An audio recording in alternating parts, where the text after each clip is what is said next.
इस वीडियो में हम लोग सेक्शन 19 से लेके सेक्शन 21 तक पूरा करने की कोशिश करेंगे, ठीक है। अब सेक्शन 19 स्टार्ट करने से पहले हम ये दो वर्ड समझ लेते हैं, ठीक है। सेल्फ फेवरिंग एडमिशंस और self harming admissions. Self favouring admissions क्या होते हैं? ऐसे एडमिशंस जो कि इंटरेस्ट में होते हैं, किसके? मेकर के। जिसने भी वो स्टेटमेंट दिया है वो उसके फेवर में अगर होगा, उसके इंटरेस्ट में होगा, तो वो जो है सेल्फ फेवरिंग एडमिशंस हो जाता है।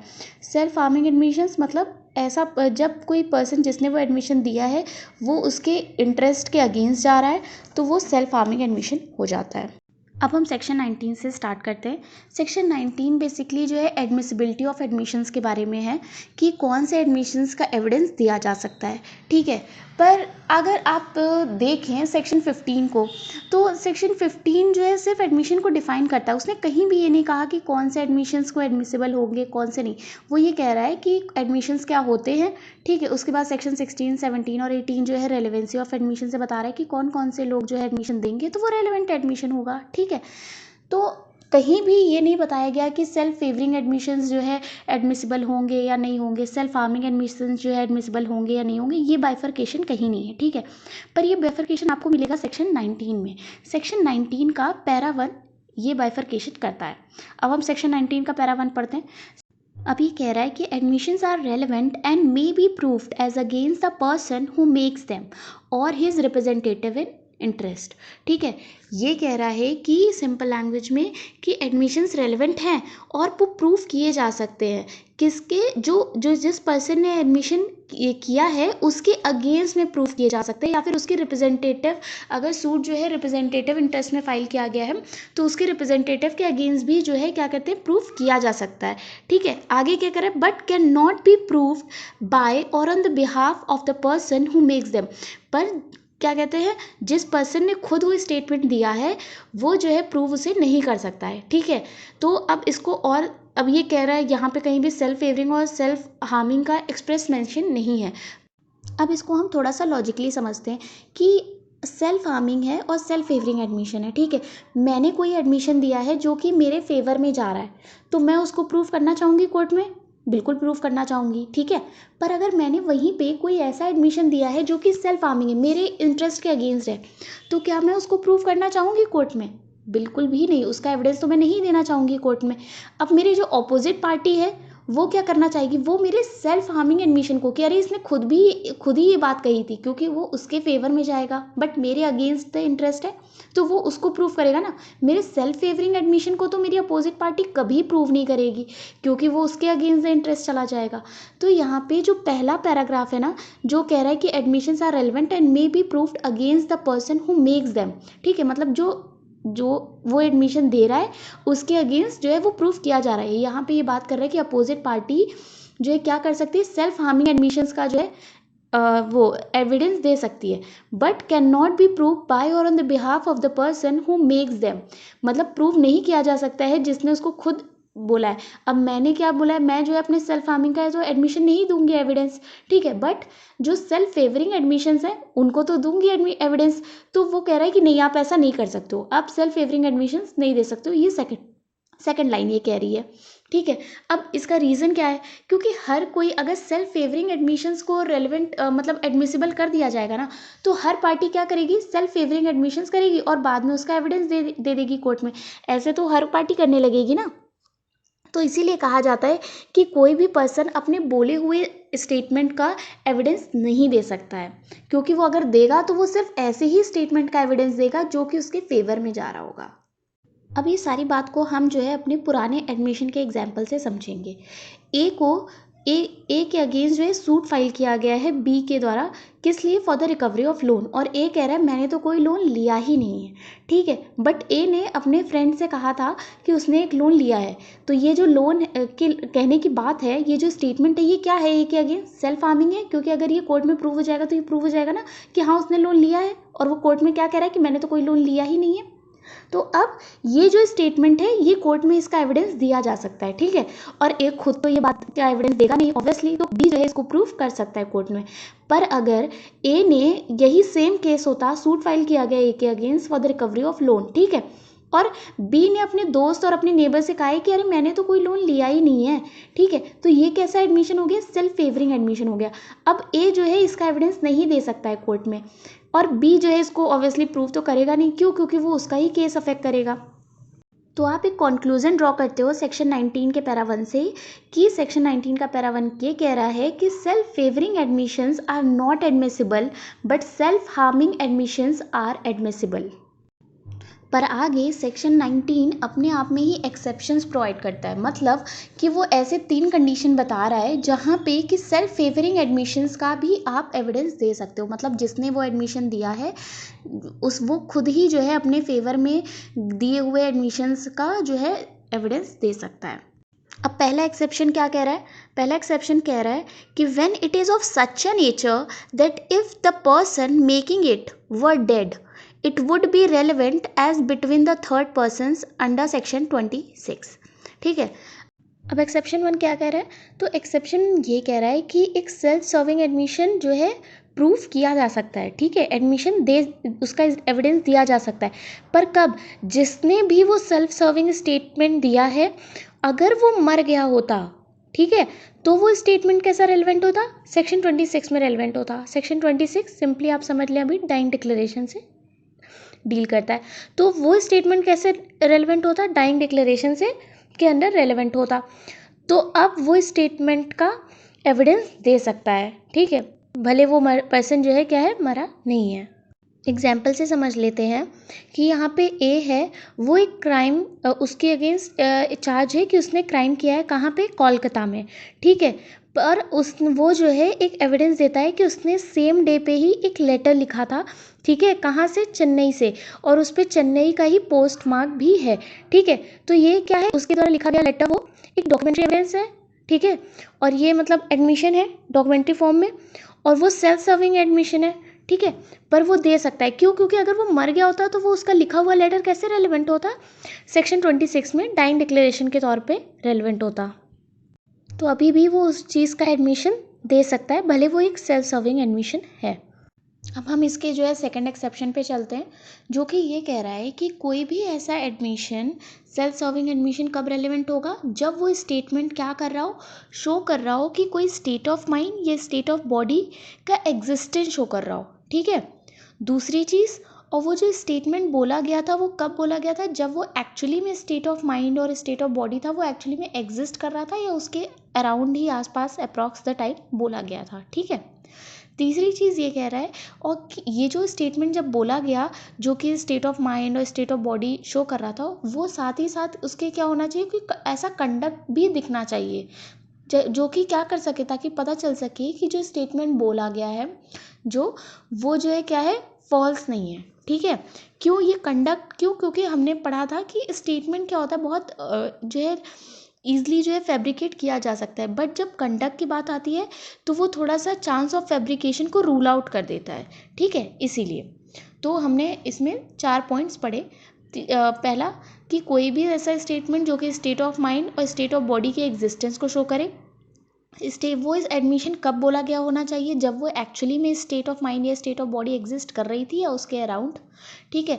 तीसरी चीज़, वो स्टेट ऑफ माइंड और स्टेट ऑफ बॉडी उसको अकम्पनीड होना चाहिए किससे, कंडक्ट से, ताकि वो रूल आउट कर सके क्या, फैब्रिकेशन के चांस को, ठीक है। जैसे मैं बोलूँ कि मेरा सर दर्द हो रहा है, ठीक है, अब एक्चुअली में मेरा सर दर्द अभी हो रहा है, इसलिए मैंने बोला कि मेरा सर दर्द हो रहा है, ठीक है, वो एक स्टेट ऑफ माइंड शो कर रहा है मेरा, ठीक है, और उस समय एक्चुअली में दर्द हो रहा है। फिर मैंने ये भी बोला, पर उसके बाद ही मैं जो है पार्टी में तुरंत जाने के लिए तैयार हूँ, तो ये जो मेरा कंडक्ट है वो मेरे स्टेटमेंट से एक्चुअली रिलेट नहीं कर रहा है, ठीक है, तो कोई कोरिलेशन ही नहीं दिख रहा है, तो इससे ये पता चल रहा है कि मेरा स्टेटमेंट क्या है, मे बी झूठा है, ठीक है। बट अगर वहीं पर मैं बोलूँ कि मेरा सर बहुत ज़्यादा दर्द हो रहा है और मैं बिस्तर पर लेटी हूँ, बहुत ज़्यादा परेशान हूँ, तो ये क्या कर रहा है, मेरा कंडक्ट अकम्पनीड है किससे, स्टेटमेंट से, ठीक है, और वो ये जो है फैब्रिकेशन के चांस को रूल आउट कर रहा है कि नहीं नहीं सच में लगता है सर दर्द हो रहा है, ठीक है।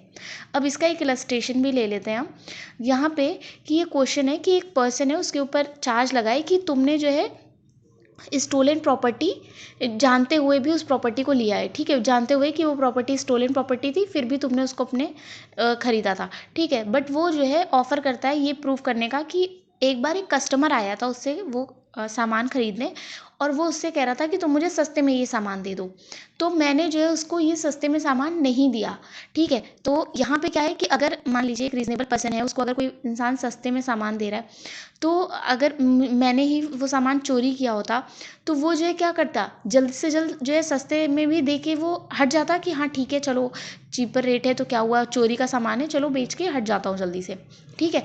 पर यहाँ पे वो क्या कर रहा है, मना कर दे रहा है। इसका मतलब है कि उसको इस चीज़ की नॉलेज नहीं है कि वो स्टोलन प्रॉपर्टी थी, ठीक है। तो वो अपने स्टेटमेंट को प्रूव कर सकता है। क्यों? क्योंकि वो स्टेटमेंट क्या था, उसका स्टेट ऑफ माइंड शो कर रहा था, और उसका वो बेचने से मना कर देना वो उसका जो है कंडक्ट शो कर रहा था, जो कि उसके स्टेट ऑफ माइंड को क्या कर रहा है, एक्चुअली काइंड ऑफ कोरिलेट कर रहा है, और उसकी ये दिखा रहा है कि उसने वो झूठ नहीं बोल रहा है, ठीक है। अब हम इसके थर्ड एक्सेप्शन पे चलते हैं, जो कि बहुत इजी है। वो ये कह रहा है कि कोई भी ऐसा एडमिशन जो कि किसी और पार्ट ऑफ सेक्शन में जो है रेलेवेंट है, तो उसे भी हम प्रूव कर सकते हैं। मतलब कि कोई एडमिशन जो कि सेल्फ सर्विंग भी है, ठीक है, बट वो कहाँ रेलेवेंट है, वो सिर्फ इसके एडमिशन में ही नहीं रेलेवेंट है, वो कहीं और भी रेलेवेंट है। जो हमने रेलेवेंसी के और भी प्रोविजंस पढ़े हैं इससे पहले या इसके बाद जो पढ़ेंगे, वहाँ भी रेलेवेंट है। किसी भी एक प्रोविजन में रेलेवेंट हो गया तो आप उसको प्रूव कर सकते हो, ठीक है।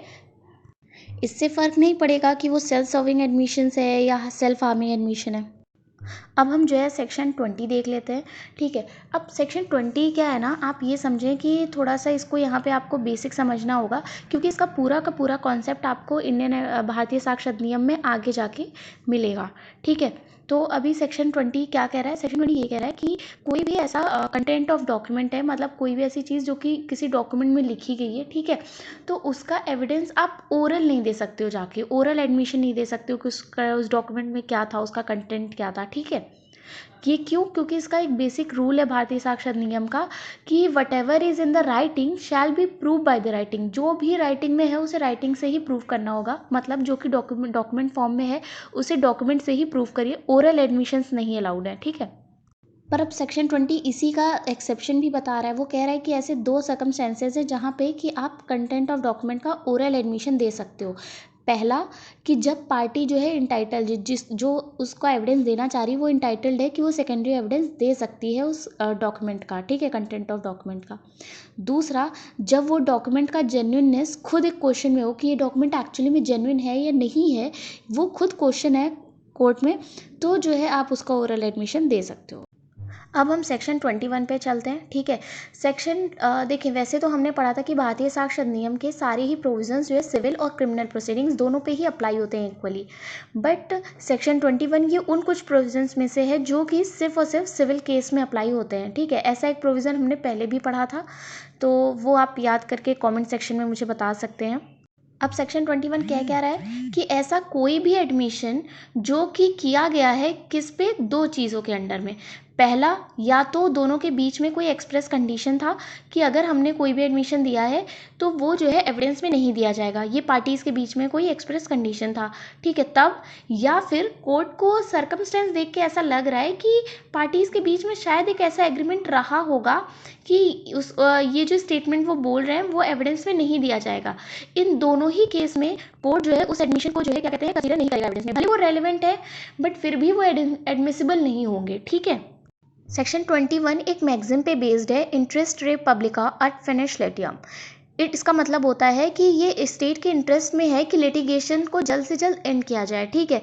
तो लिटिगेशन को एंड करने के लिए क्या करते हैं हम लोग, जो है आउटसाइड द कोर्ट भी मैटर सेटल करते हैं। तो ये उसी प्रोसेस को इंडिकेट कर रहा है कि जब पार्टीज जो है निगोशिएशन में इंटर करे, जब वो आउटसाइड द मैटर कोर्ट को मतलब कहते हैं ना मैटर को सुलझाने की कोशिश करे, तो पार्टीज फ्रीली एक दूसरे से कम्युनिकेट कर पाए, इस प्रेशर में ना रहे कि अगर मैंने कुछ बोल दिया, कोई एडमिशन कर दिया यहाँ पे तो उसका एविडेंस दिया जाएगा। इस चीज़ का प्रेशर हटाने के लिए सेक्शन 21 आता है, और वो कहता है कि ठीक है, जब भी आप निगोशिएट कर रहे हैं और अगर पार्टीज़ एक दूसरे में एग्री कर रहे हैं कि हाँ ठीक है, अभी हम जो भी स्टेटमेंट देंगे उसका एडमिशन, उसका एविडेंस हम कोर्ट में नहीं देंगे, तो ये जो है क्या कहते हैं, फिर ऐसे वो स्टेटमेंट्स का एविडेंस जो है अगर पार्टीज़ बाद में चाहें, अगर उनके बीच में निगोशिएशन कंक्लूड नहीं हो पाया है, कंक्लूजन पे नहीं आ पाया और मैटर कोर्ट में फिर से गया, तो पार्टीज़ उस स्टेटमेंट का एविडेंस नहीं दे पाएंगी, ठीक है। पर याद रखिएगा कि ये जो है सिर्फ और सिर्फ क्रिमिनल मैटर में अप्लाई होता है। और दूसरी बात कि ये जो सेक्शन 21 है ये दोनों ही चीज़ों पे अप्लाई होता है, चाहे वो वर्ड्स बोले गए हों चाहे वो राइटिंग में हो। अगर कोई भी राइटिंग में है और विदाउट द प्रेजुडिस उस पर लिख गया है तो विदाउट द प्रेजुडिस मतलब it is not with the intention to give the evidence of it, ठीक है। अब हम सेक्शन 25 पढ़ते हैं जो कि एविडेंशियल वैल्यू बताता है एडमिशन की। सेक्शन 25 का फर्स्ट पार्ट ये कह रहा है कि एडमिशन जो है कॉन्क्लूसिव प्रूफ नहीं होते हैं, किसके, वो फैक्ट के जो कि उस एडमिशन में एडमिट किया गया है, ठीक है। इसका मतलब ये है कि एडमिशन्स में जो भी फैक्ट एडमिट किया जाता है वो सिर्फ और सिर्फ उस फैक्ट का एडमिशन एक प्राइमा फेसाई प्रूव होता है, ठीक है, और उसे एविडेंस देकर डिस्प्रूव किया जा सकता है, रिबट किया जा सकता है। और एडमिशन में जब कोई फैक्ट एडमिट किया जाता है, ठीक है, और वो एडमिशन जो है ड्यूली प्रूव्ड हो गया कोर्ट के सामने, तो वो ये क्या कर रहा है, वो एक owners of proof, burden of proof क्या कर रहा है, दूसरे पार्टी पे डाल रहा है, ठीक है, जिसने वो फैक्ट एक्चुअली एडमिट किया था। अब उस पर कोर्ट ये कह रहा है कि हमने ये फैक्ट तो प्रिज्यूम कर लिया है कि इस फैक्ट सच है, ठीक है, अब तुम्हें प्रूव करना है, इस फैक्ट को रिबट करना है, ठीक है। तो उसको रिबट करने का, उस प्रिजम्पशन को रिबट करने का बर्डन ऑफ प्रूफ उस पार्टी पे आता है जिसने वो फैक्ट एडमिट किया है। इसको एग्जांपल से आप समझिए कि जैसे हमने लोन का जो केस एग्जांपल लिया था जिसमें कि ए कह रहा था कि मैंने कोई लोन लिया ही नहीं है, ठीक है। ए कह रहा था कि मैंने तो कोई लोन लिया ही नहीं, बी कह रहा है कि नहीं मैंने इसको लोन दिया था, ठीक है। अब बी ने जो है ए का स्टेटमेंट प्रूव किया कि उसने अपने बुक ऑफ अकाउंट में वो लोन मेंशन किया हुआ है, ठीक है। तो जब बी ने उसके बुक ऑफ अकाउंट्स में जो एडमिशन था उसको प्रूव किया, तो अब बर्डन ऑफ प्रूफ किसके पास आ गया, ए के पास आ गया कि अब तुम प्रूव करो कि नहीं तुमने तो लोन लिया ही नहीं, तुम ये कह रहे थे ना, पर तुम्हारे ही बुक ऑफ अकाउंट में ये मिला है, तो तुम प्रूव करो, इसको रीबट करो कि नहीं तुमने लोन नहीं लिया था, ठीक है। अब सेक्शन 25 का सेकंड पार्ट क्या कह रहा है कि एडमिशंस ऑपरेट एज स्टॉपल, मतलब कि एक बार कोई फैक्ट जो है किसी पार्टी ने एडमिट किया है तो वो जो है उससे रिट्रैक्ट नहीं कर सकता, उससे वापस नहीं जा सकता कि नहीं नहीं मैंने तो ऐसा फैक्ट कुछ एडमिट किया ही नहीं था या ये झूठ है, ये वो नहीं कर सकता है, ठीक है। स्टॉपल मतलब बाध्य हो जाएगा, वो अपने जो जो उसने कहा था वो उससे बाउंड है, ठीक है, वो उसको जो है बाद में उससे मुकर नहीं सकता, ठीक है। पर ये किस पे अप्लाई करता है, ये जुडिशियल कन्फेशंस पे, जुडिशियल एडमिशंस पे अप्लाई करता है, सॉरी। तो हम लोग क्या कंक्लूड कर सकते हैं, हम लोग ये कंक्लूड कर सकते हैं कि एडमिशन एक सब्सटेंटिव प्रूफ ऑफ एविडेंस है, किसका, जो भी फैक्ट एडमिट किया गया है एडमिशन में वो उसका एडमिशन एक सब्सटेंटिव प्रूफ ऑफ एविडेंस है, बट एविडेंस दिया जा सकता है उसको रिबट करने के लिए, ठीक है।